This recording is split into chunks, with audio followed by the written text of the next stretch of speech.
하나님께서 우리에게 주시는 위로의 말씀은 고린도후서 12장 9절입니다.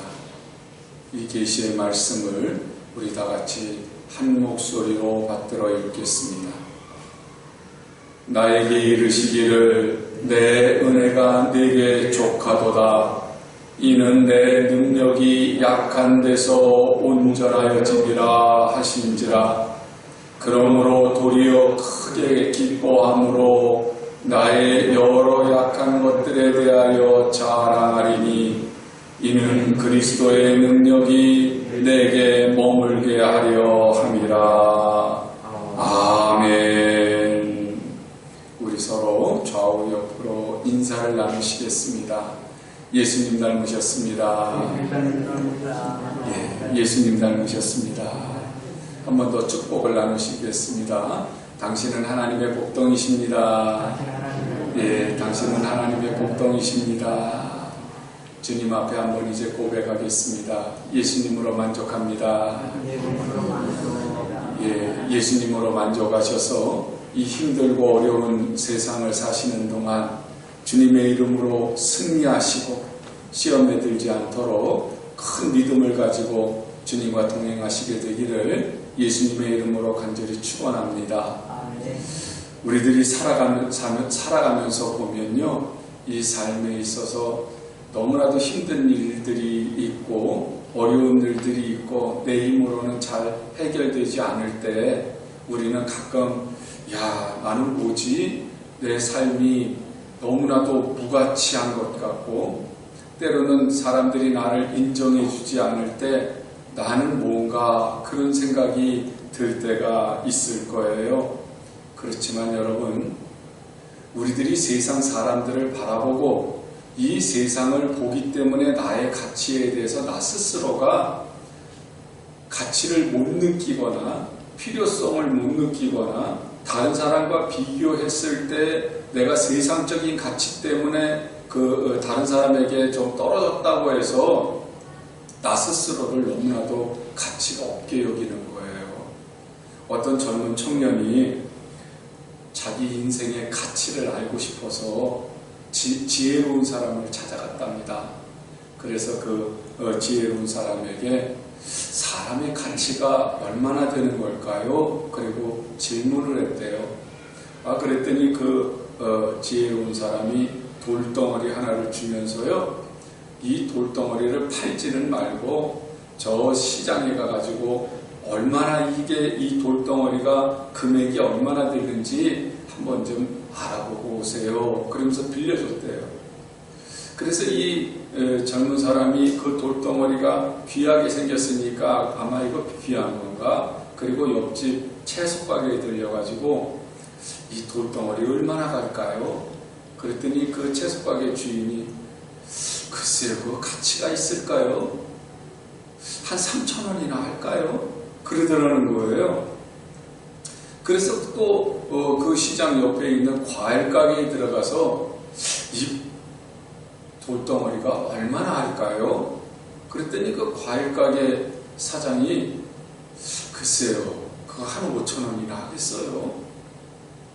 그래서 이번에 고물상에 가가지고 이 돌덩어리가 얼마나 할까요? 그랬더니 아무짝에도 쓸데없는 것 같은데 그 돈이나 나가겠습니까? 그거 고물보다도 못하겠는데.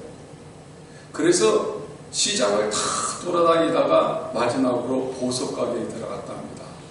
그래서 금은방에 가가지고 이 돌덩어리가 얼마나 할까요? 그랬더니 금은방 주인이 안경을 탁 돋보기 안경을 쓰고 이리저리 굴려보더니 깜짝 놀라면서 뭐라고 얘기하면 이거 얼마에 파시려고 그럽니까? 당신이 원하는 대로 돈을 줄 테니까 이건 나한테 파세요. 그러더라는 거예요. 그래서 이 청년이 그거 팔 거는 아니고요. 제가 그냥 가격만 좀 알아보러 왔습니다. 그리고는 그것을 돌려받아가지고 그걸 빌려준 다시 지혜로운 사람한테 가지고 갔어요. 그리고는 시장에서 있었던 얘기를 다 했습니다. 과일 가게에 갔더니 3,000원 채소 가게에 갔더니 3,000원 준다던데요. 과일 가게에서는 5,000원 준다 그러는데 고물상에 갔더니 이거 가치가 없대요. 그런데요, 금은방이 갔더니 이거를 부르는 대로 주겠다고 하던데요. 그때 이 지혜로운 사람이 말을 하더래요. 맞아요. 이거는 엄청난 가치의 보석입니다.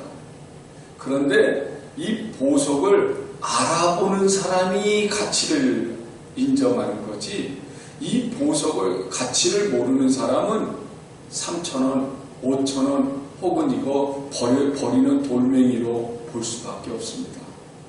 사람의 가치도 그렇습니다.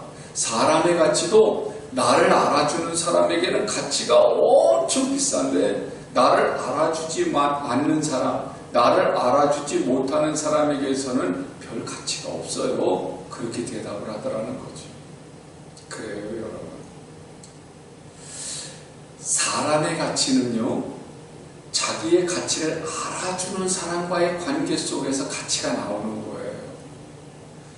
아까도 말씀드렸지만, 내가 세상에서 내 가치를 찾아보려고 했더니 뭐 직업도 변변하지 못하고 돈도 별로 못 버는 것 같고, 나는 내 삶의 의미를 잘 모르겠어, 내 가치가 없는 것 같아, 나 스스로가 그렇게 생각하면 가치가 없는 것처럼 보여요. 그러나 여러분들이 어머니에게 가서 물어보시죠. 엄마, 내가 얼마나 가치가 있을 것 같아? 그럼 부모님은 뭐라고 대답하실까요? 세상을 다 줘도 너랑 안 바꿔. 그러지 않겠어요? 내 가족들한테 한번 물어보시죠. 아내나 남편에게 내가 얼마짜리인 것 같아? 내 가치가 얼마인 것 같아? 물어보세요. 내 일생을 걸고 나는 당신을 샀어. 그렇게 대답하지 않을까요? 아이들에게 한번 물어보세요. 내 가치가 얼마나 있을 것 같니? 엄마가 이 세상에 없어도 살 수 있을 것 같니? 아버지가 이 세상에 없다면 어떻게 될까? 그러면 아이들은 깜짝 놀랄 겁니다. 하늘이 무너지는 것 같을 거예요. 이 세상 그 무엇보다도 우리 엄마, 우리 아버지는 엄청 소중한 존재니까요. 그렇습니다. 내가 세상에서 다른 사람과 비교해서 내 가치가 없다고 생각하거나 좌절하거나 낙심하지 마십시오. 하나님은요, 나를 구원하시기 위해서 하늘의 보좌를 버리시고 십자가에서 죽기까지 사랑하셨거든요. 적어도 내 가치는요, 예수 그리스도의 생명과 바꾼 가치가 있는 사람이에요. 출애굽기에 보면 이스라엘 백성들이 애굽에서 430년 동안 종살이를 했습니다. 애굽 사람들에게 이스라엘 사람들의 가치는 노예의 가치밖에 없어요. 그 노예의 가치라고 하는 것은 은 20이에요. 요셉이 자기 형제들에게 의해서 애굽으로 팔려갈 때의 가격은요, 은 20이었어요. 가룟 유다가 예수님을 팔 때에도 역시 은 20이었어요. 그것이 현재 가격이 얼마가 될지는 모르겠어요. 그러나 노예의 가치라고 하는 것은 별 볼 일이 없습니다. 우리가 죄에서 살 때, 세상에서 살 때 하나님 앞에 우리는 가치가 없는 존재였어요. 아무도 알아주지도 않잖아요. 내가 세상에 왔다가 가는 거 누가 알아줍니까? 우리 가족들밖에는 아무도 알아주지 않거든요. 그런데 주님께서 나를 당신의 생명값으로 사셨어요. 피값으로 사셨어요. 이스라엘 백성들을 애굽에서 구원해내시고 출애굽기 19장에서 하나님은 이스라엘 백성들을 모든 민족 중에서 나의 소유로 삼았다고 선포를 하셨어요. 그리고는 이스라엘 가치로는 도무지 따질 수 없는 가장 소중한 제사장 나라, 그리고 거룩한 백성이 되었다고 주님은 알려주셨어요. 이 이야기를 똑같이 베드로가 우리에게 선포해 줬어요. 예수님께서 십자가에서 우리를 구원하시고 그분이 부활 승천하심으로 말미암아 우리들은 하나님의 자녀로 신분이 바뀌었고, 이 세상을 사는 동안 우리는 하나님의 택하신 백성으로, 왕같은 제사장으로, 거룩한 나라요 하나님의 백성이라고 베드로는 우리에게 선포해 주었어요. 구약을 통해서 이스라엘 백성들이 그렇게 소중한 존재로 바뀐 것처럼 신약을 통해서 예수 그리스도를 믿는 성도들이 그만큼 소중한 존재라. 그런데 출애굽기 19장이나 베드로전서 2장에서만 이렇게 너희가 왕같은 제사장이라고 내 소유라고 그렇게 선포하신 것이 아니라 성경은 곳곳에 그렇게 선포를 하는 것이 많습니다. 몇 군데를 보면 전도서 2장 8절에서는 우리를 보배라고 그렇게 말씀을 하시고요. 말라기 3장 17절이나 시편 135편 4절에서는 우리를 특별한 소유라고 그렇게 부르세요. 신명기 26장 18절에서는 우리를 보배로운 백성이라고 그렇게 하나님께서는 부르고 계시거든요. 여러분, 내가 지금 살아가는 모든 환경 속에서 아무도 나를 알아주지 않고 내가 살아가는 모든 조건이 별로 그렇게 넉넉하지 못하다고 하더라도 나 스스로 부족하게 여기고 연약하게 여겨서 나는 가치가 없다고 그렇게 생각하지 마십시오.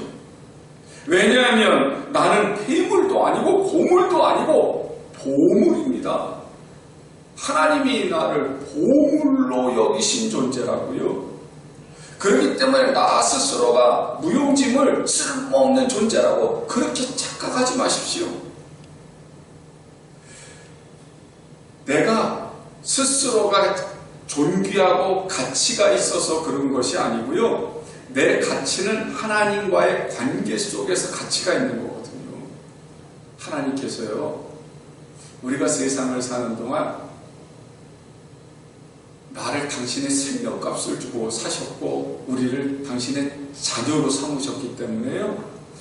아무리 세상이 나를 보고 너 가난하잖아, 너 건강하지 못하잖아, 너 못 배웠잖아, 너 직업이 뭐 변변하지 못하잖아, 아무리 세상이 그래도요, 하나님은 나를 뭐로 여기세요? 하나님의 자녀로 여기세요. 그 가격은 떨어지지 않아요. 세상에서 누가 뭐라고 한들 주님이 나를 보석으로 삼으셨기 때문에 나는 여전히 주님의 보석인 거예요. 이것은 그냥 성경에 그냥 그렇다고 그러니까 그런 것이 아니고요. 하나님의 말씀만 그런 것도 아니고요. 하나님은 늘 우리에게 당신의 모든 것들을 걸어두셨어요.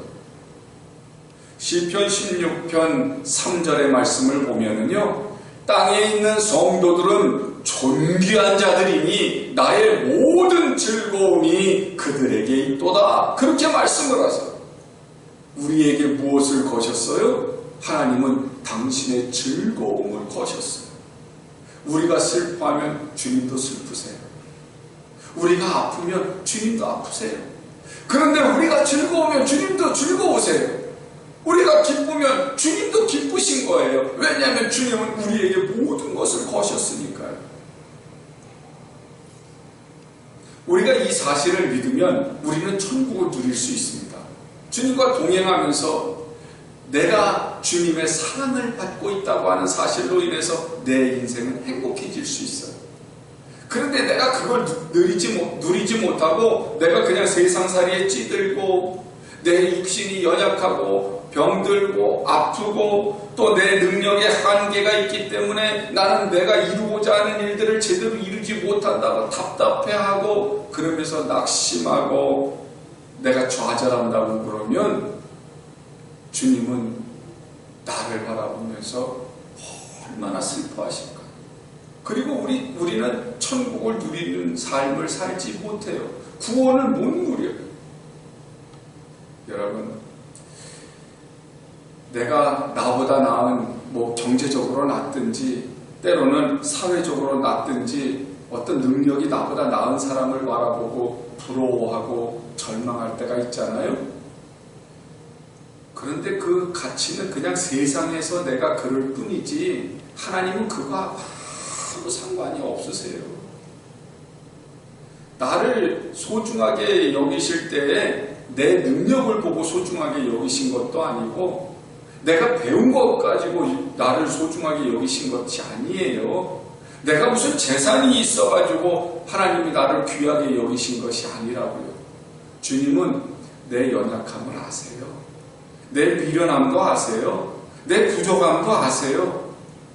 그렇기 때문에 그럼에도 불구하고 나를 보배롭게 여기셨기 때문에 우리는 절망하고 좌절하기보다는 나를 보배롭게 여기시는 하나님을 바라보고 주님이 나를 사랑하고 계시다고 하는 사실 때문에 즐겁고 기쁘고 오히려 새 힘을 얻어서 하나님의 영광을 위해서 살아가야 될 줄로 믿습니다.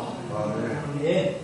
오늘 성경 본문은요, 바울이 자기 스스로가 사탄의 가시라고 표현할 정도로 몸에 힘들고 어려운 일이 있었어요.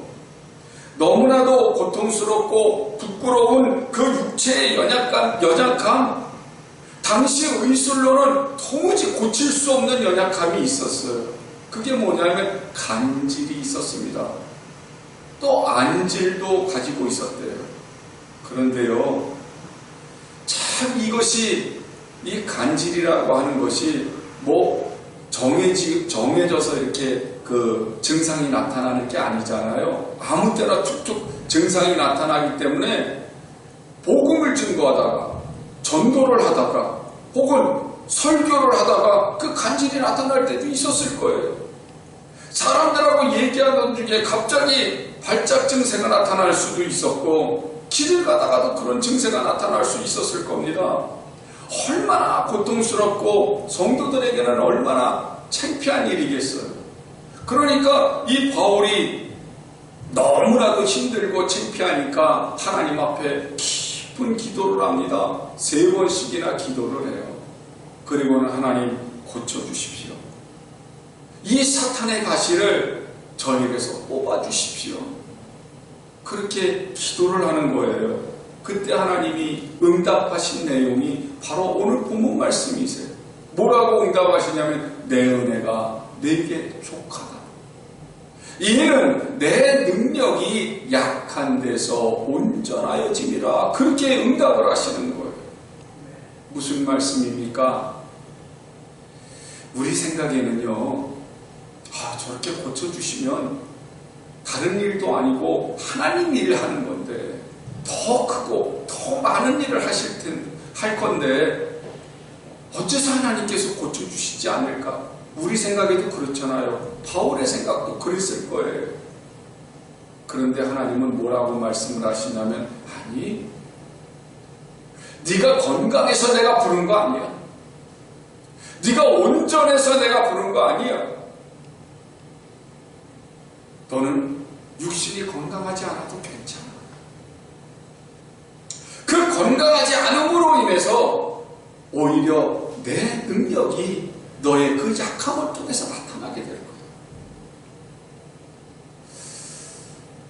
사도 바울이 귀신도 내어줬습니다. 병든 사람들도 고쳐줍니다. 그런데 자기 자신은 아파요.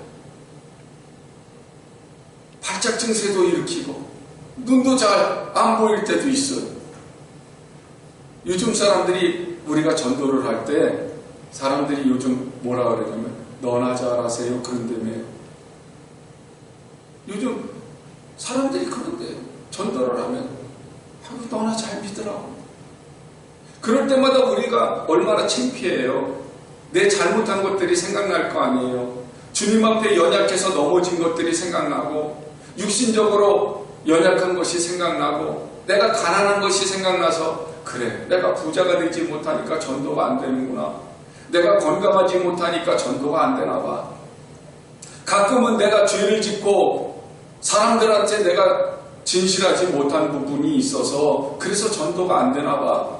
그러니 내가 전도할 자격도 없고 나는 신앙생활할 자격도 없어. 내가 교회에 갈 자격도 없는 거야. 우리는 어쩌면 그렇게 자기를 포기하고 싶고 자존심도 무너지고 낙심할 때도 있을 겁니다. 그런데 여러분, 바울에게 하신 그 음성을 여러분도 들으시게 되기를 원합니다. 주님이 뭐라고 그러시냐면 내 은혜가 내게 족하다. 이 말은 괜찮아. 내가 연약해도 괜찮고 부족해도 괜찮고 모자라도 괜찮아. 오히려 내가 연약한 부분을 통해서, 내가 부족한 부분을 통해서, 내가 모자른 부분을 통해서 내 능력을 더 크게 나타낼 거야. 바울은 하나님께서 하시는 그 음성을 듣고 오히려 크게 기뻐했다고 그래요. 우리 같으면 삐졌을지도 모릅니다. 아니, 남을 고쳐줄 수 있는 능력을 주시고, 그래 내 병은 안 고쳐주십니까? 내가 기도해서 저 사람은 부자가 됐는데 나는 여전히 가난뱅이로 두십니까? 어쩌면 우리는 다른 사람과 비교해서 내가 뒤처지는 것 같아서, 내가 실패한 것 같아서 좌절하고 낙심할지도 모릅니다. 그러나 주님은 세상에서 비교해서 가난하고 세상 사람과 비교해서 연약하다고 해서 우리가 실패한 사람이라고 그렇게 얘기하지 않았어요. 주님은 우리 있는 그대로 받으시고, 오히려 나의 연약함을 통해서, 나의 부족함을 통해서 하나님께서 더 큰 능력을 주시겠다는 거예요. 여러분, 하나님이 우리를 다스리시는 방법, 하나님께서 나를 세우시는 방법은 내가 생각하고 있는 것과 다를 때가 많습니다. 내가 생각하고 있는 차원과도 다르고 내가 생각하고 있는 방법과도 전혀 다를 때가 많아요. 하나님의 말씀은 오히려 사도 바울에게 뭐라고 그랬어요? 내 연약함으로 오히려 너를 크게 쓸 수 있는 너를 큰 일꾼으로 만들 거야. 그렇게 말씀을 하시거든요. 사도 바울은 이 말씀을 알아들었습니다. 왜냐하면 하나님께서 자기에게 능력을 주셔서 각종 이적이 나타납니다. 사람들의 영혼을 구원합니다. 복음을 증거합니다. 그런데 자기 연약함으로 말미암아 이렇게 많은 일들과 큰 일들을 한다 하더라도 교만하지 않게 하십니다. 원래 내가 이렇게 연약한 존재인데, 난 이렇게 병이 있는 존재인데, 그럼에도 불구하고 하나님이 나를 쓰고 계시고, 하나님이 나를 통해서 많은 일을 하고 계시고 큰 일을 하고 계셔. 그러니 나는 감사해. 그 감사함 때문에 사도 바울은 겸손할 수 있었어요. 그 감사함 때문에 사도 바울은 하나님의 말씀에 순종할 수 있었어요. 그 감사함 때문에 사도 바울은 땅 같은 것을 사용해 주시다니 그러면서 크게 기뻐할 수 있었어요. 그래서 오히려 뭐라고 얘기합니까? 나의 여러 약한 것들에 대하여 자랑하리니 이는 그리스도의 능력이 내게 머물게 하려 함이라 그러거든요. 나는 원래 이렇게 연약한 존재인데, 나는 원래 이렇게 병든 존재인데, 나는 이렇게 사람들이 봤을 때 손가락질하고 비웃고 스스로가 창피해서 다른 사람들에게 나설 수 없는 존재인데, 하나님이 내게 능력 주셔서 귀신도 내어 쫓게 하시고 복음도 전하게 하시고 하나님의 영광을 드러내게 하셨다고 사도 바울은 하나님의 은혜를 더욱더 기뻐하면서 간증할 수 있다고 하는 사실을, 그래서 많은 사람들에게 나도 죄인이었다, 그런데 어느 정도로요, 내가 죄인 중에 괴수였다고 그렇게 겸손하게 사람들에게 자기 자신을 간증하는 증인으로 사역하는 것을 보게 되죠. 여러분 어떻습니까?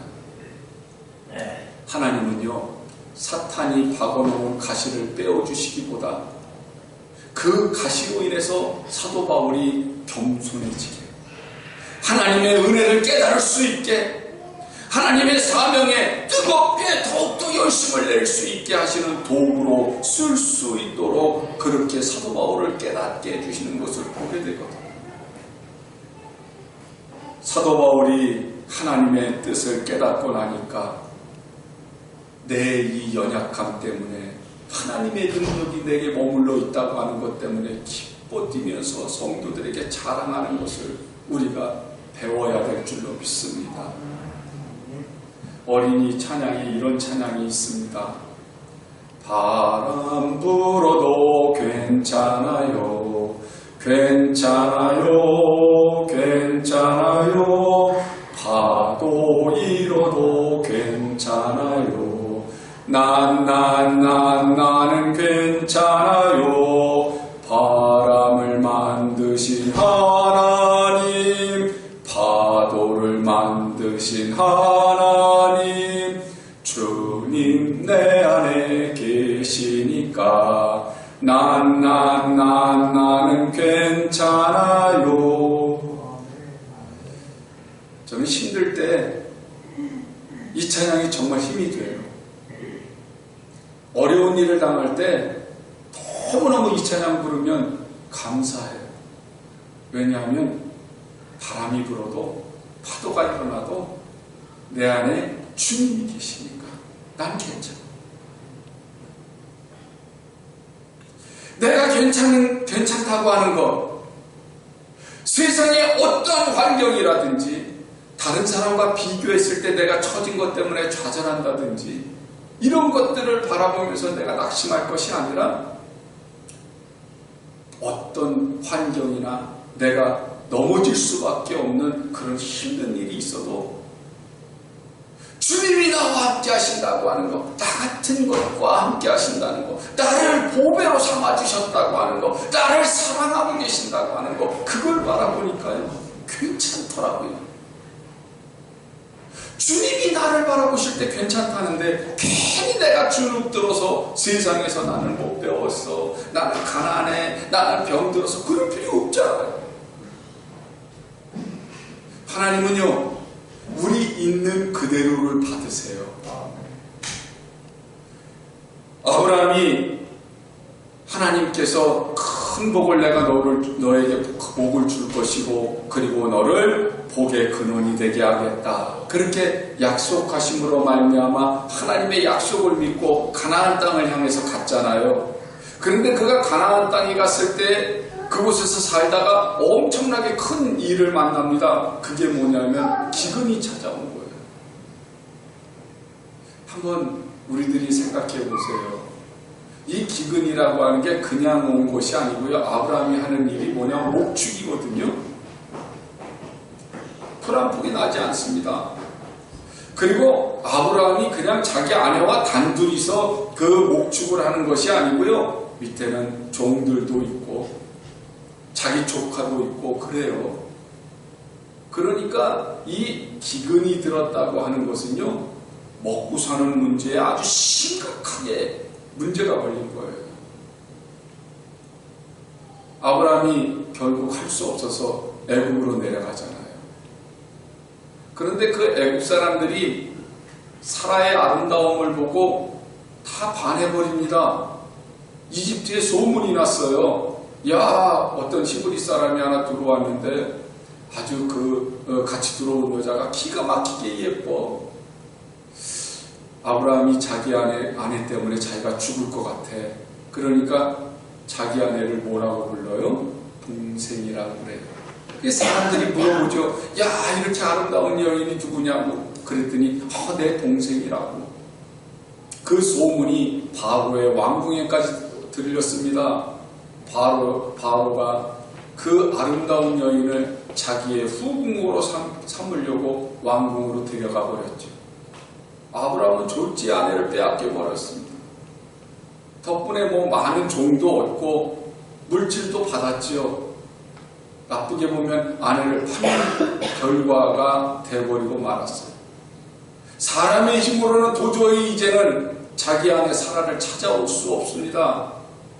그런데 하나님께서 사라를 찾아주시지요. 바로에게 그 여인이 아브라함의 아내라고 하는 사실을 알려주시고 되돌려주도록 그렇게 만드세요. 아브라함이 너무나도 연약한 사람이에요. 자기 아내도 하나 지키지 못하는 변변치 않은 남편입니다. 이렇게 애굽에서만 실수를 저지른 연약한 사람이 아닙니다. 한 번 그랬으면 됐지. 다시 애굽에서 돌아온 이후에 또다시 가나안 땅에 기근이 들고 나니까 이번에는 블레셋 그랄이라고 하는 곳으로 내려가요.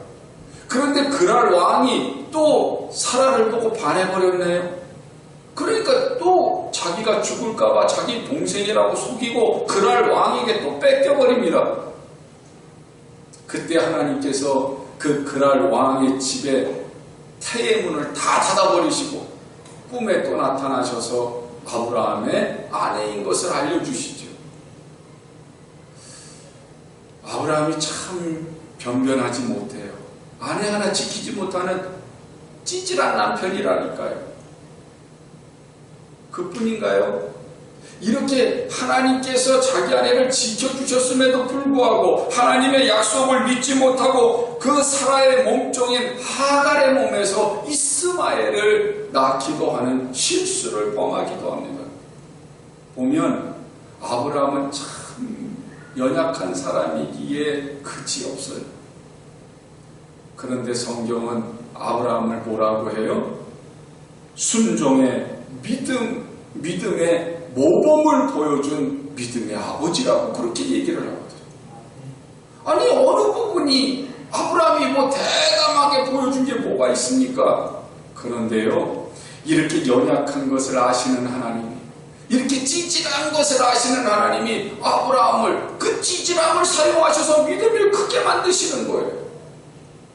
그 연약함을 사용하셔서 순종하는 모습을 25년 동안 훈련시키시는 거예요. 75세에 부르신 하나님이 100세가 돼서 이삭을 주시면서 아브라함의 믿음이 성장하게 만드셨던 거죠. 그럼요, 아브라함도요, 그냥 믿음이 성장한 것이 아니라 자기의 연약함을 통해서, 자기의 부족함을 통해서, 자기의 찌질함을 통해서 순종이 무엇인지를 배웠고 하나님의 뜻이 무엇인지를 깨달았거든요. 그렇기 때문에 하나님은요, 우리의 모자른 부분, 연약한 부분이 있어도 우리를 내치시는 분이 아니라 나를 보배롭게 여기시는 분이라는 사실을 우리들이 기억하시게 되기를 원합니다. 어느 날 제가 축구 경기를 보고 있는데요, 저 골키퍼가 공격수들이 저 상대방 앞에 많이 나가 있으니까 자기도 나와가지고 이 골문을 비워두고 앞으로 많이 나와 있다가 그만 역습을 당했습니다. 그래가지고 갑자기 역습을 당해가지고 골키퍼가 그 골대를 지키기도 전에 골인이 나고 말았어요. 그래서 제가 속상했잖아요. 제가 응원하는 팀이었는데. 그리고 그 관중들도 얼마나 속상했겠어요. 에이, 처음에는 그러더니 좀 있다가 어떤 한 사람이 뭐라 그러면 괜찮아, 괜찮아 그러더라고요. 그러니까 그 옆에 사람들도 이제는 전부 다 에이 하고 있던 사람들도 다 같이 괜찮아, 괜찮아 그러더라고요. 골키퍼가 자기의 실수를 책망하지 않고 괜찮아 하는 사람들의 그 응원에 힘입어서 심기일전하고요, 그 선수들이 다 심기일전해가지고 다시 게임을 하기 시작을 했어요. 나중에 역전해서 승리를 했어요. 그걸 보고 제가 깨달았어요. 하나님은 우리에게 내 실수도, 내 연약함도, 내 부족함도 괜찮아, 다 용납하시는 분이에요. 내가 연약한 그 모습 그대로, 내가 부족한 그 모습 그대로 있는 대로 나를 존귀하게 여기시고, 오히려 내 부족한 부분들, 내 실수를 통해서 더 겸손하고 하나님을 향해 큰 믿음을 보일 수 있는 사람으로 만드시고 계시다는 것을 깨달았습니다. 여러분, 중요한 것은요, 하나님이 나를 사랑하고 계시다고 하는 사실, 하나님이 나를 존귀하게 여기고 계시다는 사실을 믿고 바라보는 믿음이 중요해요. 아브라함도, 바울도 인간적으로 보면 별로 그렇게 뛰어난 사람들이 아닙니다. 그럼에도 불구하고 하나님의 사랑을 믿고 하나님만 바라보는 믿음을 가졌기 때문에 그들이 하나님 앞에서 쓰임받았다는 거죠. 그래요. 우리의 결심이 우리의 믿음이 연약해서 때로는 개가 토한 것처럼 내가 신앙생활 잘해야지 결심했다가 신앙생활 제대로 못하고 넘어질 때가 있습니다. 그러나 주님은 뭐라고 얘기하시냐면 괜찮아. 내가 내 잘못과 내 실수를 인정하고 주님께로 돌아오면 마치 탕자가 돌아왔을 때 탕자의 아버지가 부둥켜 안고 등을 토닥거리면서 괜찮아. 이제부터 다시 하면 돼. 그리고서 용기를 주시는 것처럼 주님도 우리에게 거룩함을 향해서 다시 도전할 수 있는 용기를 주시는 좋으신 아버지라는 사실을 믿으시게 되기를 원합니다. 때때로 내가 내 직분을 다 감당하지 못할 때도 있어요. 집사의 직분, 권사의 직분, 장로의 직분, 목사의 직분 감당하지 못해서 마음이 괴로워서 내가 기도해야 되는데 기도하지 못해서, 전도해야 되는데 전도하지 못해서, 헌신해야 되는데 헌신하지 못해서 그래서 낙심할 때도 있을 겁니다. 한 달란트 받은 사람이 자기의 사명을 감당하지 못해서 그래서 주님 앞에 섰을 때 책망받은 것처럼 책망받지 않을까 두려울 때도 있을 거예요. 그러나 부활하신 주님을 만나보고도 너무 죄송스러워서 나 이제 주님의 제자가 못 되겠습니다. 나 너무나도 연약합니다. 그리고 오히려 갈릴리 바다로 어부 직업을 다시 찾아서 베드로가 내려갔을 때 주님이 쫓아가셔서 그를 붙들고 괜찮아. 지금부터 다시 하면 되지. 내가 너를 사랑한단다. 너도 나를 사랑하느냐? 내가 너를 사랑하고 내가 나를 사랑한다면 지금부터 다시 하면 돼. 주님께서 괜찮다고 용기를 주셔서 십자가에서 거꾸로 매달려 죽은 그 베드로의 믿음처럼 우리도 지금부터 또 시작하면 돼요. 주님은 우리를 책망하시거나 탓하시지 않습니다. 우리에게 여전히 기회를 주시고 우리에게 여전히 소망을 주세요. 상처받고 슬픔으로 좌절했던 그 자리에서 우리에게 다시 일어나서 하나님의 자녀다운 삶을 살 수 있도록 주님은 우리를 일으켜 세워주시는 겁니다. 우리가 신앙생활했다고 해서 반드시 좋은 일만 있는 것은 아니잖아요. 출애굽을 했다고 해서 이스라엘 백성들이 꽃길만 걸어간 것은 아니잖아요. 우리가 마귀와 죄악에서 구원받았지만 천국 도착할 때까지는 고난도 있고 시련도 있고 시험도 있습니다.